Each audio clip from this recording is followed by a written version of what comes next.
만약 미국 대통령이 한국은 스스로 방어하라고 말한다면 여러분은 어떤 생각이 드실까요? 상상하기조차 어려운 이 질문이 현실이 될 수 있다고 공공연하게 이야기했던 한 남자가 있습니다. 바로 미국의 전 대통령, 도널드 트럼프입니다. 그의 거침없는 발언들은 단순한 돌발 행동이었을까요? 아니면 우리 한국 안보의 오랜 판도를 완전히 뒤흔들 새로운 시선이었을까요? 우리는 오늘 그 질문의 답을 함께 찾아보고자 합니다. 트럼프 전 대통령의 말들이 그저 가십거리에 불과하다고 치부하기에는 그 속에 담긴 메시지들이 우리 한국의 미래 안보와 국민 한 분 한 분의 삶에 직접적인 영향을 미칠 수 있는 중대한 파장을 품고 있다는 사실을 간과할 수 없을 겁니다. 우리가 미처 깊이 들여다보지 못했던 그의 독특한 시선이 과연 어떤 형태로 한반도에 드리워졌고 앞으로 또 어떤 예측 불가능한 변화를 가져올지 그 의미를 정확히 이해해야 할 필요가 있다는 점을 강조하고 싶습니다. 그렇다면 가장 먼저 도널드 트럼프 전 대통령이 내세웠던 미국 우선주의라는 기조가 과연 어떤 방식으로 우리 한국의 안보에 경제적인 압박을 가해왔는지 그 숨겨진 이야기들을 한번 들여다볼까요?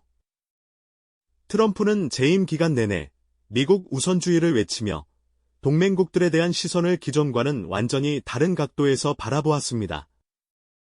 그는 전통적인 동맹 관계를 마치 사업상의 거래처럼 여겼고 안보를 제공하는 데 따르는 비용에 대한 집착을 노골적으로 드러냈습니다. 이러한 그의 철학이 가장 직접적으로 부딪힌 지점이 바로 한미 방위비 분담금 문제였죠. 수십 년간 이어져 온 한미동맹의 중요한 축이었던 방위비 분담금 협상은 트럼프 행정부 시절 그야말로 경랑에 휩싸였습니다.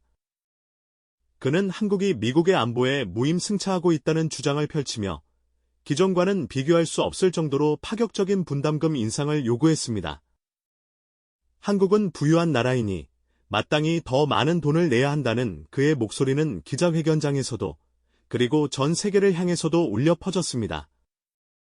마치 거대한 사업 계약을 앞두고 가격 흥정을 하는 듯한 그의 특유의 제스처와 발언들은 오랜 동맹국이었던 한국의 당혹감과 함께 깊은 불안감을 안겨주었습니다.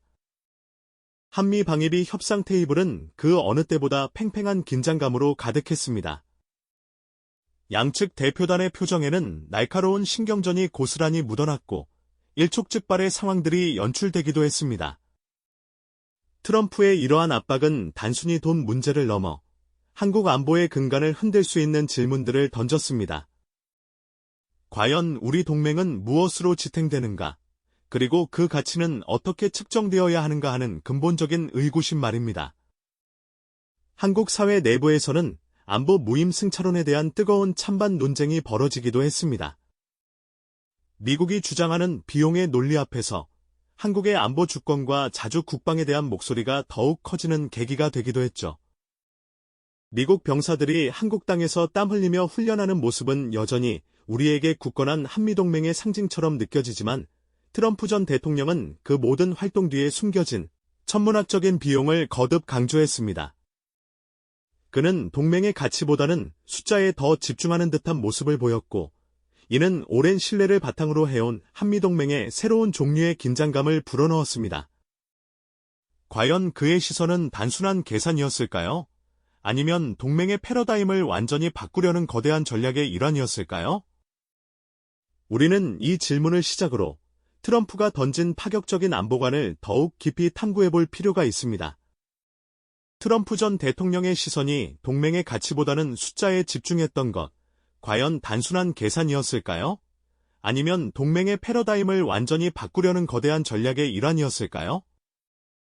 이 질문을 시작으로 우리는 트럼프가 던진 파격적인 안보관을 더욱 깊이 탐구해볼 필요가 있습니다. 특히 북핵 문제에 대한 그의 접근 방식은 이전과는 전혀 다른 충격과 불확실성을 가져왔죠.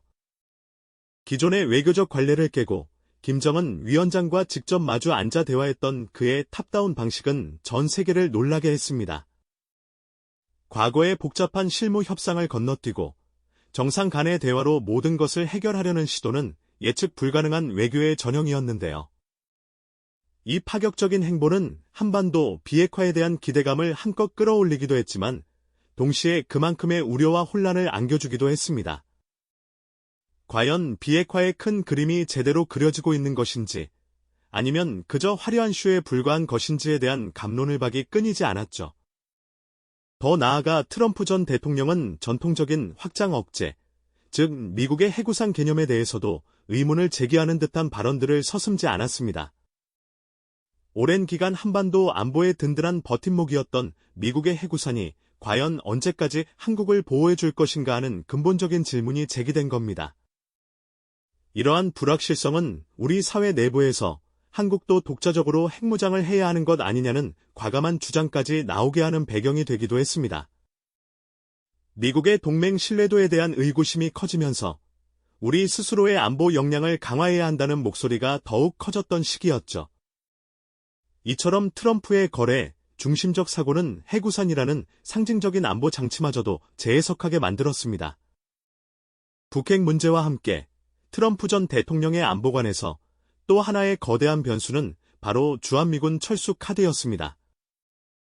그는 여러 차례 주한미군 주둔 비용 문제를 거론하며 철수 가능성을 내비쳤고, 이는 한국은 물론 동북아 전체 안보 질서에 엄청난 파장을 예고했습니다. 수십 년간 한반도 평화와 안정의 핵심 축이었던 주한미군의 존재가 흔들릴 수 있다는 생각은 상상하기 어려운 위기감을 불러일으켰죠. 미국과 중국의 패권 경쟁이 심화되는 가운데 주한미군은 단순한 한반도 방어를 넘어 동북아 지역의 전략적 균형추 역할을 해왔습니다. 중국의 팽창을 견제하고 영내 안정을 유지하는 데 필수적인 존재였던 거죠. 하지만 트럼프의 시각은 달랐습니다. 그는 주한미군의 전략적 가치보다는 그들의 주둔에 드는 비용에 더 초점을 맞췄습니다. 동맹국들이 마땅히 지불해야 할 비용을 지불하지 않는다면 미군을 철수할 수도 있다는 지극히 사업가적인 논리를 펼쳤던 겁니다. 이는 수십 년간 축적된 동맹의 신뢰와 역사적 맥락을 무시하는 듯한 발언으로 받아들여졌습니다. 만약 주한미군이 철수한다면 한반도에는 어떤 안보 공백이 생길까요? 그리고 그 공백을 누가 어떻게 메울 수 있을까요? 이러한 질문들은 우리에게 복잡한 국제정세 속에서 한국의 안보 전략을 근본적으로 재고해야 한다는 강력한 경고음처럼 들렸습니다. 트럼프 전 대통령이 던진 이 주한미군 철수 카드는 우리에게 더 이상 과거의 안보 환경에 안주할 수 없다는 현실을 직시하게 만들었죠. 동맹 관계를 주고받는 거래로 인식하는 그의 파격적인 안보관은 우리에게 익숙했던 안보 패러다임을 송두리째 흔들기에 충분했습니다. 과연 이러한 변화의 흐름 속에서 우리는 어떤 선택을 해야 할까요? 이러한 변화의 흐름 속에서 우리는 과연 어떤 선택을 해야 할까요? 이 질문에 대한 답을 찾기 위해 우리는 먼저 미국의 해구산이라는 든든한 보호막이 더 이상 당연하지 않을 수 있다는 불안감부터 냉철하게 마주해야 할 것 같습니다. 오랫동안 한국 안보의 핵심 기동 역할을 해온 이 개념은 미국이 자신들의 핵무기로 동맹국을 방어하겠다는 약속, 즉 확장 억제력을 제공하는 것을 의미했죠. 마치 든든한 보험처럼 우리 스스로 핵무기를 갖지 않아도 미국의 핵무기가 북한의 위협을 억제해 줄 것이라는 믿음이었습니다. 하지만 도널드 트럼프 전 대통령의 미국 우선주의는 이러한 신뢰에 미세하지만 분명한 균열을 내기 시작했습니다. 그는 과연 미국이 뉴욕이 아닌 서울을 위해 핵공격을 감수할까? 라는 근본적인 의문을 던지며 오랜 시간 당연하게 여겨졌던 동맹의 본질을 거래의 관점에서 재해석하려 했습니다.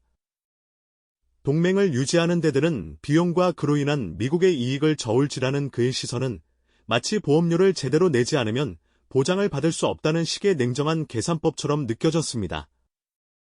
굳건했던 약속이 갑자기 거래 조건으로 바뀌는 듯한 인상을 주었으니 우리 입장에서는 상당한 불안감을 느낄 수밖에 없었죠. 이러한 불안감은 한국 내에서 차라리 우리 스스로 핵무장을 해야 하는 것 아니냐는 과감한 목소리를 키웠습니다. 북한의 핵 위협이 날로 고도화되고 미국의 확장 억제에 대한 불확실성이 커지면서 우리 스스로 생존을 위한 궁극적인 방어 수단을 갖춰야 한다는 논리가 힘을 얻은 셈입니다. 실제로 여러 여론조사에서도 적지 않은 국민들이 자위적 핵무장에 찬성하는 모습을 보였고요. 물론 이는 단순히 감정적인 주장은 아닙니다.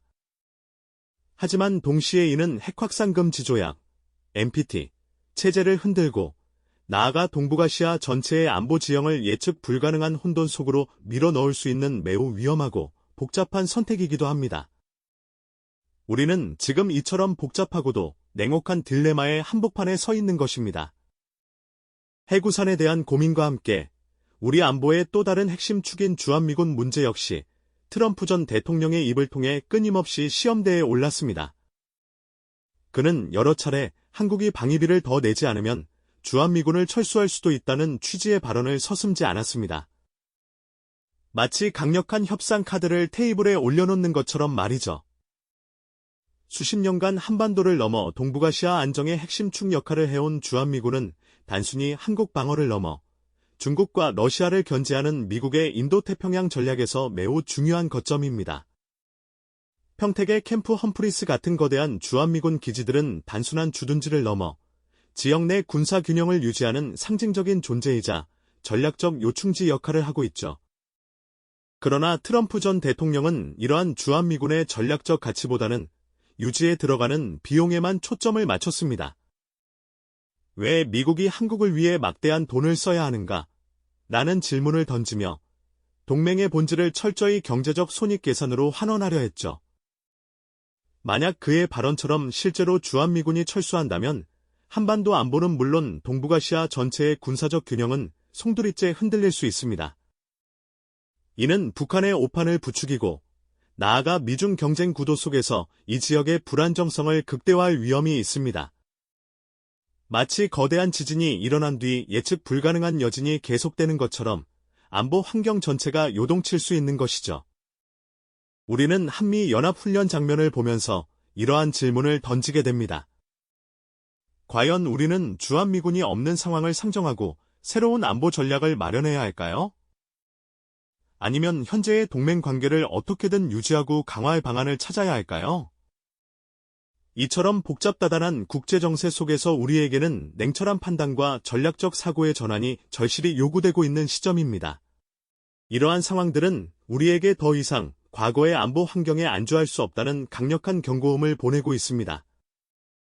트럼프 전 대통령이 던진 질문들은 단순히 한 개인의 돌발 발언이 아니라 지난 수십 년간 당연시되던 한미동맹의 근간을 뒤흔들 수 있는 구조적 변화의 신호탄이었음을 우리는 깨달아야 할 것입니다. 그의 시선이 거래와 비용이라는 냉혹한 현실을 한반도 안보에 투영하며 한국이 주체적인 안보 전략을 재정립해야 하는 거대한 숙제를 던진 셈이죠. 우리는 과연 트럼프 할배의 질문에 답할 준비가 되어 있는 걸까요? 지난 시간 우리는 트럼프 전 대통령이 던진 질문들이 단순히 한 개인의 돌발 발언이 아니라 지난 수십 년간 굳건히 이어져 온 한미동맹의 근간을 뒤흔들 수 있는 구조적 변화의 신호탄이었음을 함께 이야기했습니다. 그의 냉혹한 시선이 거래와 비용이라는 잣대를 한반도 안보에 들이대면서 우리에게 주체적인 안보 전략 재정립이라는 거대한 숙제를 던진 것이죠. 그렇다면 이 질문에 대한 답은 과연 무엇일까요? 곰곰이 생각해보면 트럼프 전 대통령의 발언들은 오랜 세월 굳건히 쌓아 올린 성벽에 예상치 못한 금이 가기 시작했음을 알리는 섬뜩한 경고음과도 같았습니다.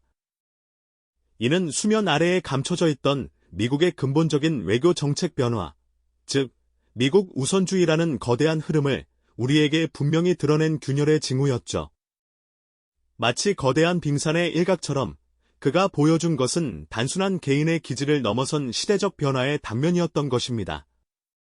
그의 시선은 한반도 안보를 더 이상 이념이나 가치의 공유가 아닌 철저히 숫자로 환산되는 거래로 인식하는 냉철한 사업가의 눈빛이었습니다. 마치 기업 인수합병을 논하듯이 동맹의 존속 여부와 규모를 오직 경제적 효용성이라는 저울에 달아 평가하려 한 것이죠. 한국이 미국의 안보 우산 아래에서 누려온 혜택에 대해 얼마를 지불해야 하는가, 이 동맹이 미국에 어떤 실질적인 이득을 주는가라는 질문을 끊임없이 던지며 우리는 안보라는 신성한 영역조차도 언제든 냉정한 계산의 대상이 될 수 있다는 어쩌면 불편하지만 외면할 수 없는 현실을 똑바로 바라봐야 했습니다. 이러한 현실은 우리에게 깊은 고민을 안겨줍니다. 오랫동안 당연시했던 동맹 관계가 언제든 거래의 대상이 될 수 있다는 압도적인 현실을 마주하게 된 겁니다. 미래의 한반도 안보를 어떻게 설계해야 할지, 우리의 생존과 번영을 위해 어떤 전략적 선택을 해야 할지 심각하게 질문해야 할 시점입니다. 더 이상 수동적으로 미국의 결정에 기대는 것이 아니라 우리 스스로 안보의 주체가 되어 적극적으로 미래를 개척해야 한다는 강력한 각성을 촉구하고 있는 것이죠. 마치 거친 파도 속에서 나침반 없이 표류하는 배가 스스로 항로를 개척해야 하듯이 말입니다. 트럼프 전 대통령의 이야기가 단순히 과거의 한 에피소드로 치부될 수 없는 이유가 바로 여기에 있습니다. 그의 발언들이 촉발한 안보 패러다임의 변화는 여전히 현재 진행형이기 때문이죠. 국제 정세는 언제나 예측 불가능한 파고를 만들어내고 강대국들의 자국 우선주의는 특정 지도자의 기질을 넘어선 구조적인 흐름으로 자리 잡고 있으니까요. 설령 다음 미국 대통령이 누가 되더라도 미국 우선주의라는 기조는 언제든 다시 고개를 들 수 있는 잠재적인 위협으로 남아있을 수 있습니다. 따라서 우리는 더 이상 미국의 보호를 당연시하던 수동적인 입장에서 벗어나 스스로 우리의 국익을 수호하고 국제사회에 기여하는 능동적인 행위자가 되어야 한다는 메시지를 분명히 받아들여야 합니다. 이는 단순히 군사력 강화만을 의미하는 것이 아닙니다. 첨단 기술 역량 확보, 다자간 외교 네트워크 구축, 경제적 자립도 강화 등 모든 영역에서 복합적인 안보 역량을 구축해야 한다는 더 넓은 의미를 내포하고 있으며 우리 스스로가 한반도 안보의 운전대를 잡아야 하는 당위성을 깨달아야 할 때인 거죠. 결국 트럼프 할배가 던진 질문은 마치 잔잔한 호수에 돌을 던져 파문을 일으키듯 우리에게 근원적인 질문을 던지고 있는 것과 같습니다. 과연 우리는 스스로의 운명을 책임질 준비가 되어 있는가? 이 질문에 대한 답은 우리 스스로 찾아야 할 몫입니다. 한반도의 평화와 번영을 위한 길을 우리 자신의 손으로 그려나가야 하는 중대한 과제가 우리 앞에 놓여 있는 것이죠. 이 질문에 대한 답을 찾기 위한 여정은 이제 시작입니다. 다음 시간에는 이러한 변화 속에서 한국이 독자적인 안보 역량을 강화하기 위해 어떤 노력들을 기울여왔고 앞으로 어떤 선택지들을 신중하게 고민해야 할지 그 심층적인 이야기를 함께 나눠볼 예정입니다. 우리의 미래를 위한 중요한 대화가 될 겁니다. 이 영상이 도움이 되셨다면 좋아요와 구독 부탁드립니다. 여러분의 응원이 제게 큰 힘이 됩니다.